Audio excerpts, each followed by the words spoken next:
So, Joanne, how are you? Good. So I was just thinking, what's the worst thing about buying coffee in Kenya? And what's the best thing? Just in Kenya? Or Just to talk about, compared to the other African coffees, because you do Rwanda, you do Burundi. some years it's hard to not want to buy everything. And if you don't have a market for it, then you're in trouble.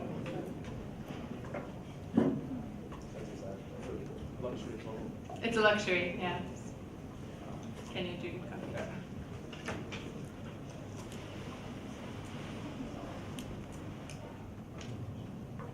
So, Tim Medelbo has a question. Yeah, Chrystel, you mentioned that most farmers in Africa are not fertilizing. According to our statistics. According to your If they are statistics. fertilizing, it's not a balanced way, not the right way. Do you know, do you have any data on if a farmer that hasn't been fertilizing suddenly starts to fertilize? Do you have any numbers on how much you can actually gain in terms of volume? I don't have it specifically for Kenya and not even for farmers that are not using at all, but in general, from moving from not very good practices to improved practices, it's average 20% increase of yield. All the rest keeping the same. So then what you have to understand, because again we're very conscious that fertilizers are costly input. We have, and that's part of the trials we are doing, to understand when the two curves between the increased productivity and cost of fertilizers are crossing. Because sometimes in terms of profitability for the farmer, the highest yield is not what he should do. He should target what is the best return on investment for him. And we take that dimension in our trials because, as you know, many of the farmers, they cannot do those calculations themselves. So we try to do those trials so that afterwards in field, when we do a recommendation, we have this in the background of our head. So it's not about pushing for always the highest yield. No, it's for the highest profitability for the farmer. And again, we want him to keep on buying from us. So we have a truly interest for his business to work. But it's also something you mentioned in your talk, is that some of the farmers have felt that in the past, well, it's not even just a feeling, they have been cheated. Yes. They have been buying fertilizers that were just basically useless, But because it was the wrong kind of fertilizers for the soil. So there's, again, There's some mistrust there. Yes, I fully agree. So it's either the wrong type, and sometimes, governments are importing. You said it's very political for the coffee beans, but it's fertilizers is very political as well. So some countries are importing, and not to mention what they're importing is not the suitable one for coffee. And then of course still the farmer is investing, so it's a huge investment for him, and he doesn't see the return on investment. So then the trust is broken. Yeah. Or you have the fake fertilizers, which is very common also. So like our brand, that's why we use so much our brand, because it's quite known globally, and farmers, they don't understand all what I explained behind, but then it's associated with quality, but quality means money. But others know that our brand has a value, so they can take our empty bags and filling them up with something else and cheating the farmer. Very common in Kenya. Yeah, I mean, in many countries, when I was in Vietnam, it's very common. So it's a big problem in our business to keep track, to control, or cheating the brand, making a copy of our brand. It looks very similar. This is in Asia mainly. And again, the farmer loses trust. And so it's... Can I ask a question again? What is your supply to farmers look like in Kenya, for example? What are the chains? Which channels do you market your products? That's something we are. So, as a company, so we are producing our fertilizers mainly in Europe, also in Norway. And like what we send to Kenya, so it's from our Norwegian factories, so we ship from our factories down. So it's taking exactly the opposite route than the beans. Yeah. So from Norway down to Mombasa, we unload the boat in Mombasa. We have our own warehouse in Mombasa. We packing, we ship in bulk, we pack in Mombasa. And then my colleagues on the ground here in Kenya, they look for distributors spread across the country to distribute our fertilizers. The problem in our business is that the distributors are not exclusive. Mm-hmm. And so they have all the brands available. Yeah. So there's not really a loyalty in a way. And then farmers go to the distributor to buy the input, can be Yara, can be something else, and we don't have the control on the price. So we try to watch, of course, but because Yara, I mean, when the farmer realizes it's a good fertilizer, so he wants it. So if we don't manage to control the distributors, he might make a huge margin on it because it's a good way. Or alternatively, he has Yara, but the farmer doesn't have the money, it's too costly. So then he will say to the farmer, no, but you know, I have this one, it's the same than Yara, but much cheaper. But then the result will not be Kind of the like same. wholesaling coffee. Yeah. So part of what I'm doing, and is also in those cases, is looking at alternatives because it's clear. That's why I put our statement at the beginning. It's valid for Europe and it's valid outside Europe. If our distributors don't share our vision and our ambition to be a solution provider for the farmers, then we rather look for other routes. And of course in Europe you have all the digital sales and so on, so those are areas we are looking into, and outside Europe as well. Because again, if the farmer is the target, we have to look at what's the best route to reach the farmer. Yeah. But this is complex. Yeah. So, Chrystel, I'm a small roaster. I can make a very small impact. You have Joanne working for an import company, working with many farmers in Africa, and have the potential to be more consistent in delivering from our side. How can they train farmers? Like the one thing that I really struggle with, yeah, it's great with fertilizer, we need to train the farmers, but how do we actually do it? How can Klaus contact or get in touch with you guys and actually do some training and make some impact? Is that... I think, and we have, I didn't know you would be here, but for example, we have a collaboration with Sukafuna in Uganda. We, again, back to the certification schemes. So those might not be the coffee you are looking for. I don't know so much your world. But the certification schemes are, the good thing is that they're, to be certified, you, for example, you are gathering the farmers in a room to train them on the personal protection equipment that they should use or not use, or basics about pruning, or basics about pesticide, agrochemicals, very little on the fertilizers. So so in a way, this has a cost to bring all those farmers in a place and to train them and so on. So, and you're paying that cost. You get compensated a bit with the premium, but not all, as far as I understand. So the idea is that either in such a classroom, either a Yara person comes and do the nutrition chapter, or we train your trainers on basic agronomy, not so complicated things like this. I thought you could understand it, but basic things to scale it up. That's why we try to work with the value chain, with you, for example, to train more farmers. So it's how to demultiply, because again, relying only on national extensionists, it doesn't work. And in addition, I was in Vietnam. National extensionists, they have a very low salary. I don't know if it's the same for all countries. So they have a very low salary. So many commercial companies, they give them an incentive to promote this or that. And the system is, you get a motorbike or you get a trip to wherever, Singapore or so on. So the more they sell, the more they push the farmer, the gift is bigger. that's why in Vietnam, when I had the opportunity, many people say, yeah, it's the most productive country in Robusta. Yes, but the environmental impact it has, it's really bad.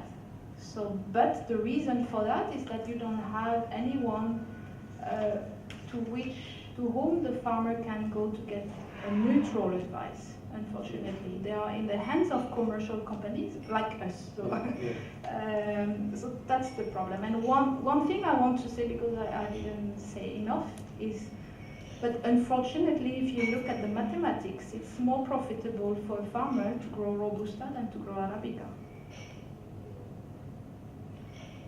So unless you have a very technified, very professional farmer getting the maximum productivity of Arabica, getting the premiums because it's a high quality, if it's a basic farmer, it's better doing Robusta than Arabica.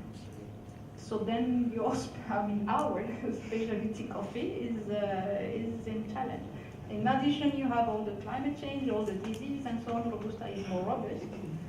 But in general term, from a pure profitability point of view, it's easier to grow Robusta than Arabica, and it's more profitable if you average.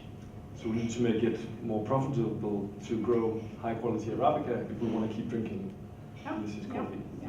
Unless we think Robusta is delicious. And what we try to do is where to find the right balance between increasing the productivity without damaging the quality. Because that's where there's no science, it's not clear, so that's what we try to navigate around. For Yara, what kind of scale does a project like that have to be on in terms of training farmers? We are not calculating the number of farmers trained as such. We are more talking in how many resources. So our program is on one side is on research, so it's research. That's because it's a tree. So when we start a program, a research farm like in Colombia with team, we started 2014, and it has to last minimum 3 years. And then better if it's 5 years. So it's already, this is investment. You've seen where we are doing it, so it's a kind of across the globe. And then you have to be sure it's well followed up. Because in some cases we manage to do it at national institutions when we think we can trust them. In other cases we do it on the farm, and it's a lot of extra work for the farmer. And then we have to be sure we have the proper persons in the country to support and follow up, but also the machine behind is in Germany, my colleagues who are building the protocols and so on. So it's more in terms of people involved and cost of research as such at this moment than the number of farmers we are calculating. So I cannot say how many. I know it's current to calculate how many farmers you impact, but we are not yet there yet. Yeah, I mean, I was thinking more from a perspective of how to initiate more projects, and if the scale was quite small, would it still be interesting to you? Yeah, I think, I didn't know Tim was so known. But when I think for me, the way I see the specialty coffee, it's one segment within the global coffee crop. And it's one segment that might be appreciating the most the work we are doing, but also that is hopefully a segment that will create more awareness to the more mainstream coffee on what should be done and what should not be done. But that's a bit the thinking. Do you? So nothing is too small. Do you produce organic fertilizers as well as? No. No, not at all. No. That's something. But again, you have to. What we say, organic, of course, is a free, and if it's available on the farm, it's free. So of course you should use it. Yeah. So it's our recommendation, and anyone who understands should be the recommendation. Use what is available on the farm first. The problem with organic matter, it can be sewage, it can be manure, it can be pulp, it can be. You don't always know what is inside. How much nitrogen, how much of potash, how much of. Because at the end it's the same nutrients. It's more unpredictable on what is inside. And all the game is about being efficient because it's costly. So in theory, what you should do is the organic matter you apply to the farm or to the tree, you should analyze it and then complement with synthetic or mineral fertilizers so that you're sure you're feeding the plant at the optimum. Yeah. But if you have to buy organic matters, then organic fertilizers, then and you're not sure what is inside, then it's another story in a way. Then, but then if the farmer gets the premium for being organic and so on, fine with us. But usually it's not the most efficient way, or it's more difficult to produce efficiently with organic fertilizers than with mineral or synthetic, because if there's no cheating, what is on the label is inside. And Yara doesn't, at this moment, no, but we are, yes, looking a lot on what the soil fertility part. But at this moment, no, we are not into this. But there is nothing wrong with organic. It's another way to feed the plant. Yeah, it's also not the only right way to sort of All right. improvement. Yeah. Very good. Got a question? Joe? No, for me. I have a question because I am one of those that does not really know what a fertilizer is and tends to think that it's the same of chemicals and all. And you were talking about mineral and synthetic fertilizer. I was wondering how they are produced and where they come from. And what they are the effects on the soil and or water or everything around the farm. I reduced my presentation because there could have been much more, but I was a bit afraid it was not appropriate. So you've seen all the different nutrients. So basically, nitrogen is we talk synthetic when we talk nitrogen, because you need, again, nitrogen is in the air, is in our cells, it's the base for our proteins, so it's not bad. We have all inside our cells. But where there is a chemical process is in the transformation of the nitrogen that is in the air to a prill or a fertilizer. And to make that transformation, you need a carbon, which is usually brought by the natural gas. And natural gas is also the energy used today in today's technology as the energy. At the beginning of Yara, at that time it was called hydro, it was hydro energy, it was hydroelectric energy. So in a way it's possible to produce nitrogen fertilizer, which are very energy intensive, using environmentally friendly raw material, which is electricity produced through hydropower. The problem is that this technology has been stopped by a long time ago, after war, something like this, because it's not economically competitive. And then that's when it has been moved from hydro power energy to gas or coal as a source of energy, but also of carbon, to bring this nitrogen to produce urea. First you produce ammonia, and then from ammonia you transform it into urea or ammonium nitrate, calcium nitrate, or NPK. When you say N, it's nitrogen. That's kind of the big picture for the nitrogen. Then the P, the K, P is phosphorus, K is potash. This is mining. So you have it in the soil, you have a mine of phosphorus or rock phosphate, or you have a mine of potash, myriad of potash. And then it depends on where it is in the planet. So big producers of potash are either in Canada, or in Israel, or in Belarus. So then it's companies, Yara is not in potash at all, so it's companies who are extracting, so it's mining industry, extracting potassium, myriad of potash, which afterwards is transformed into potassium chloride or potassium sulfate, or what I've shown with different costs. but that's where it's coming from. Same with rock phosphate. It's coming from different places, but different origins. In that case, the big producer is in Morocco and in Russia also. In that case, Yara has a small one in Finland. The problem with those mines is that you have a lot of potash or a lot of phosphate, but a lot of other things as well, and sometimes heavy metals. And today, like in Scandinavia, there are regulations about the amount of heavy metals, in particular cadmium, you can have in fertilizers. The rest of the world, no.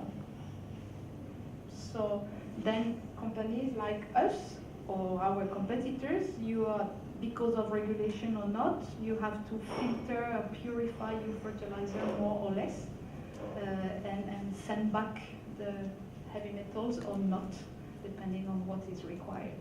So us as Yara, we have to buy the phosphate and the potash from the mining industry to mix or not, because we sell also nitrogen alone as urea or ammonium nitrate or NPKs. So we buy phosphorus, potash from the mining industry. We bring this to our factories. It's not a physical mix, it's a chemical mix, or it's nitric acid or sulfuric acid attacking the rock. Because rock phosphate as such, if you apply it on the soil, the phosphate inside is not available for the roots, or it will take 10 years before it's available. So again, if you're thinking return on investment for the farmer, it's not immediately available. So it's a cost, but he doesn't get the money immediately. And then calcium, magnesium, this is all coming together with the rock, either the potash or the phosphates. And then that's why there's some chemical processes to extract calcium, to extract magnesium from this raw material. So it's all either in the soil or in the air. Is it clear? Or all those heavy metals that can be found inside are due to the way that they are extracted? no, some, for example, the rock phosphate in Morocco is known as high on cadmium, whereas the rock phosphate in Russia is low in cadmium. So it's nature. But you have heavy metals naturally in the soils also. And then it's not necessarily because you have them in the soils that the plant will take it always. Again, there's a lot of chemistry happening in the soil. You have a lot of bacteria in the soil that are transforming all those nutrients to make them available to the plant. I would also have a couple of questions. Actually, I buy coffee for a coffee importer, but my dad is also a farmer in El Salvador, and I have to say, yeah, and I just have to say I'm shocked by this presentation, because it's the spiral of poverty that we're talking about. We really need to think larger and widely than this. Because you talk about Vietnam, you know, when Vietnam started producing coffee, they came from 200,000 bags to 20 million. And I remember that as the children of a farmer, because my dad was receiving 44 cents per pound for 5 years. And you know, one time my mom, she asked him, why don't you just let, fell down the cherries? And my dad said, because we have food in the table. My pickers don't, if I do that. So, as you said it very precisely. It's important for us that farmers continue buying fertilizers. But you said it clear. Yeah, but the right one. And, yeah, but the right one, I mean... Something I want, if you're in Salvador, what also, because fertilizer is a huge cost, we know, but if a farmer has right practices, is technified, and the main cost is not, the next problem is labor, because you talk about this, because it's very difficult, it's getting more and more costly to find labor to pick the beans. Yeah, but I mean, I know a farmer in El Salvador, yeah. it's kind of, I would say, crazy what he said, because he started taking out shade, you know, and everybody was criticizing him. And actually, he stopped that because that way he can not put herbicide. Because with the sun, the tree will be richer, actually. And I think that is something more intelligent than just saying, let's fertilize, fertilize, fertilize, because we make plants weaker every time. You know, it's like, I don't know, if you give children medicine and medicine and medicine and medicine, they will be very easily sick. And that's the thing. I think future could be more agroforestry. In a time, I think we have much more solutions, because thinking this solution for me is like being in 1950, really. I'm not sure I understand your comment. I'm not coming here to make the propaganda on using or not fertilizers. The point is, if productivity is a problem, I mean, I cannot do anything about international coffee prices. This is in the hands of other people. Then what we can influence is farmer practices. There's many, maybe I didn't say here, there's many other factors than fertilizers. You're right, the shading, the variety, the weeding, of course, and it's a combination of many factors. But at some point, if you want to increase productivity, you have to think about fertilizing, and then fertilizing the organic route or the synthetic or mineral route. And that I completely agree with you, Okay. but I don't think it's the only way. No, it's not the only way, you're right, but there are many ways, but Because, I mean, I came also from a country that has mining, and it's not that simple as saying, you know, it's mining. So, and just one question. Related to Europe, what are your sales in Latin America and in Africa and in Asia? in which country we are? No, comparing to the European continent.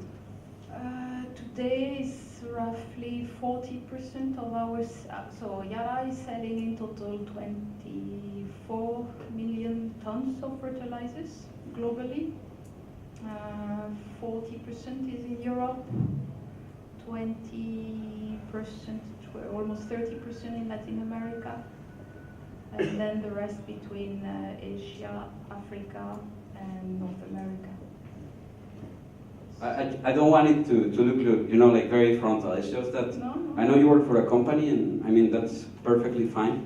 But I think if in a moment we don't start thinking a bit wider, we're gonna end it up by living the worst planet possible to our children. Yeah, but again, forget fertilizer. Talking wider and talking population growing. When talking another crop, or forget the crop. There's the other element is deforestation. If we are not capable to find the right ways to produce the food that the population needs in the future, with the land that is available today, then you farmers, us, we will need to cut more forest. So that's why also Yara is looking at sustainable intensification, how to, from the available land today, we can make the most efficient use of the land available today to avoid further problems, but at the same time feeding the growing population. It's not necessarily only mineral or synthetic fertilizers, I agree with you. Because some farmers, or the trees, they are too old, or they are too sick, so don't use anything, do something else, or change crop. I was recently in India, and it's more profitable for a farmer to do black pepper than to do coffee. Yeah, same in Vietnam, I think I heard. But anyway, yeah, it's a big question there, because people are also saying that the rust actually happens because we are sort of using the soil too much, so the plant lose their resistance. There's a big debate on that as well. But I've got a question here from Ben. So I saw your graph earlier, and 40% of the countries not fertilizing in Africa, so sort of bringing it more back to Kenya, and with Klaus, if I go to you, do you see productivity as being an issue for Kiini? Or do you, because we know the quality is there already, is that something they need? Yeah, for sure. Like all the, like whatever farmer you go to, they could produce so much more from each tree. But on the other hand, there's a lot, again, it's one of those things, what do we actually know? We know that in a lot of other agricultural products, if you try to get less yield, you have an increase in quality. We don't really know the correlation between quality and yield in coffee directly. And I can't help thinking, like, if it's true for so many other agricultural products, isn't it maybe also true for coffee? Isn't that, like, if we push the yield and they, you know, push it by, like, they could easily push it 50% higher yield from each tree, will the quality drop? Yeah. And I think that's for, like, when we've been talking to Kiini, it's one of the things we talk about. Of course, they, like, until they're happy getting a lot of money, of course they will focus on yield. I can't have any objections with that. I would do the same. Yeah. But at the same time, we also try to get them to see our point of the side, which is that for us to market and sell the coffee at a higher price in Denmark, it needs to taste really, really good. If there's anything that compromises the quality, we might not be able to pay as much. And it's, I think actually it was really interesting your model of different buyers, because I can recognize myself in a multitude of them. But we are absolutely not just on getting the best cup. For us, the relationship is incredibly important, but at the same time, that relationship is dependent that we get good quality. I see it as two things that just work together. If we commit to them, we can get a better quality over time.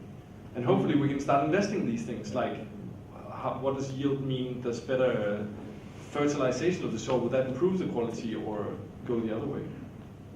Can I comment on that as well? From my experience in Kenya, I think the average yield in Kenya is about 2.4 kilos per tree.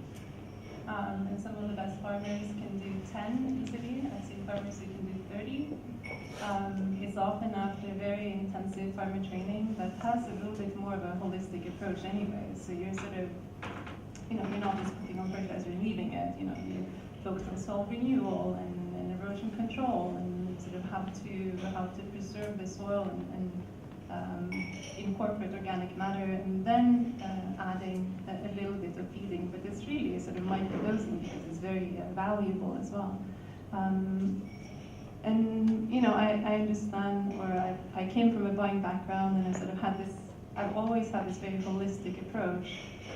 What I do see is that these farmers who undergoes training and intensive training and is doing everything they're being told to do is exactly those same coffees as the top quality buyers are fighting over. So I think if anything, we're seeing that the areas with very low production also has very low returns, very low payments per kilo of cherry. The farmers with the lowest yields are the ones that are struggling the most financially because the quality is poor. I'm not saying just because you put inputs and you increase yield, quality increases, but at least there is something about this this whole reality of agricultural practices that's increasing the yield, but also cup quality on a very sort of basic level. I also think, like in Africa in general, the yields are still so low that the plants are just generally not getting enough nutrition. So they're not able to produce enough, but they're also not able to produce as good a quality as they could because the nutrition is just not there. So the two will go hand in hand until a certain point where maybe yield will overtake the quality of each individual cherry, but I don't think we're anywhere near that point yet. And we don't know. No, we don't know. We don't have any research evidence that is significant to conclude anything. Because in Ethiopia we have coffees that say kind of like organic by default, and they taste fantastic. And I wonder, like, would adding things to the soil or changing the practice increase like the economic benefit for the farmer? Yeah, like Klaus says, like we pay a premium for them because of the quality. It's all about giving a premium to the farmer. So if the premium is compensating the lack of productivity, it's fine. Yeah, yeah. I just think the gap between the yield potential and the premium that is paid in Ethiopia has an even lower yield per tree. The the yield between Ethiopia is 0.6 kilos, which is very, very low. And so I don't think the price being paid for that low volume, thinking that if you produce tenfolds at least, is just not significant. That I don't think is a fair comparison. And then demand is going up. Yeah, the good news is there is no deficit in Arabica production. There is a deficit coming up in Robusta, so that will be interesting. Let's see when Chrystel starts to switch. So we're actually seeing good surplus in Arabica production. The challenge is the quality and the farmer payments, but that's mainly for the top quality buyers. So I've got a question from Kayla. Hi guys, I felt like there was a theme kind of running through all of your talks, and to me that was that the future of what we're trying to do as a specialty industry is to create relationships with farmers. And I think this is kind of directed towards all of you. But as a small startup roastery, it's definitely my endeavour to try and create relationships, but at the moment, because of the limitations of the sizes of the coffees that I can buy, I'm kind of stuck with just buying from importers, and that makes building relationships kind of challenging. Is there any advice with moving forward? Do I have to wait 5 or 6 years before I can try and make these kinds of relationships? Or is there a way that I can have a relationship with my importer that will then allow me to have relationships directly with producers? And will importers be okay with that? Because I guess that would mean that that money is going to be taken away from them. Yeah. Yeah. So I think as an importer, we see ourselves as facilitating the relationship you as roasters can have with producers, not hindering it. We also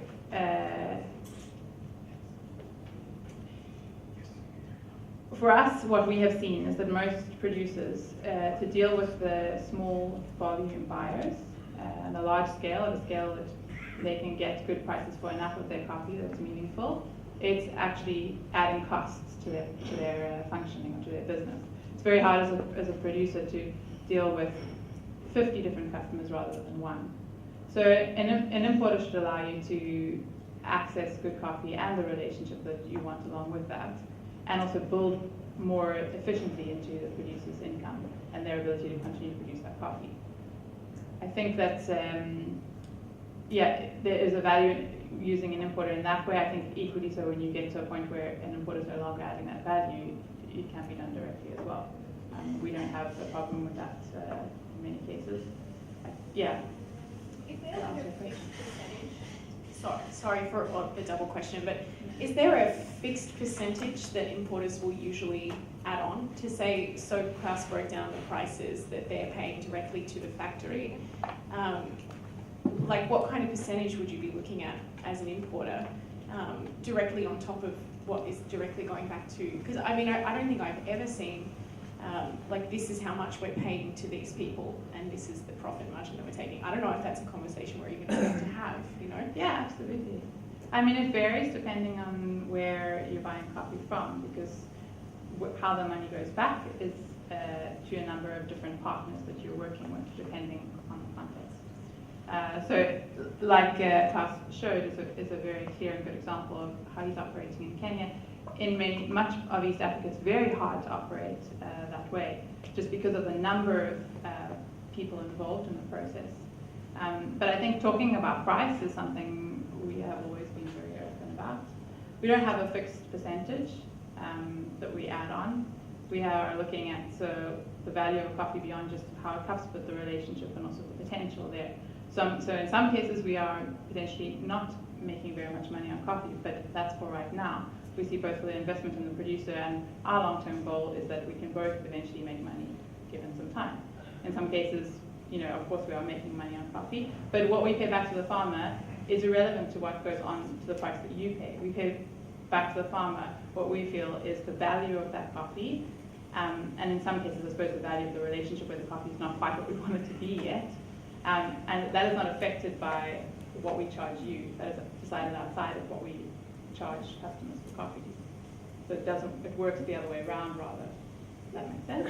Yeah, totally makes sense. It's just interesting because I have very big ideas, but you're limited to the size of your business, and you want to make what you're putting in as powerful as possible.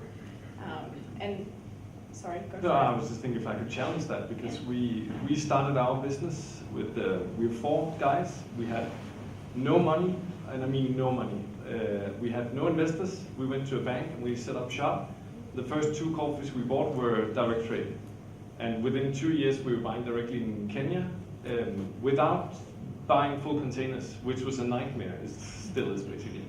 But if you have a will and you are willing to invest the time in it, I think you can do it no matter how small you are. But when you say direct, does that mean that how did you create that relationship? Did you find a person, or did the person find you? Yeah, or? you can use these people, for example. I don't see them as adversaries in doing direct trade. That wasn't my idea. No. But still, I think a lot of people do think that it's direct trade. Then it's like trying to put these people out of business. I don't see that in any way. It's for us, the important part is what I went back to with the contracts, is that we can document the money flow to the factory and we start asking questions. So even if you can't do it now, if you buy from an importer, ask questions. See if you can get this kind of traceability. There are quite a few importers now working with completely transparent contracts. And the more you ask questions as roasters, I think the more we start to address this problem, instead of just turning our blind eye to it and saying, oh, I'm too small, I can't do it yet. 90% of the coffees we bought within 4 years were direct trade. There were still a few that, even today, there's still one of our coffees in our range we can't get directly, which is Ethiopia from a co-op, because of the whole system there. We tried for a while, it didn't work and so on. So it's really challenging, but it's for us as a roaster, it's one of those things like, where do we put our time and energy? Is it necessarily in aligning the burrs on an EK43, or is it into securing our supply chain for the future? I agree with all of that. I think there's a huge opportunity as well in connecting with single growers, which is what I strongly believe in being a possibility for very small roasters. I think also in this whole direct trade, there is always an export involved. It's not you that packs the coffee or hand source it, so there is always a cost involved. That's and I think what I try to show, the cost as well, to try to get a clear overview so that you can say that cost is totally fair. Of course, the exporter needs to do all this, they need to make money from that, just like we as a roaster need to make money when we sell coffee. There's nothing unfair about it, but it shouldn't be a blocking system for you to have that transparency in what went to the producers. Sorry to interrupt. We're closing a little bit on the debate. It doesn't mean that, so we touch a lot of very interesting subject. Are we just back in the 50s? We're trying to solve anything with fertilizers. What's going on? Is the Klaus model, is that what we're looking for? I mean, it sounds like a fairy tale. We are the capital of fairy tales here. So they get, you buy 10% of Kenya now, they're getting 20% more income. You have the relation. You went through a political crisis. Is that the way to do things? I think, As a starter, I was saying it's not necessarily the way for everybody. But it works great. It's a good example. And what Joanne is doing as well, it's also something, creating relationships as well. So a lot of questions, a lot of unanswered questions as well. So this is why we have this box. For tomorrow, we're going to continue this. And thanking the panel for great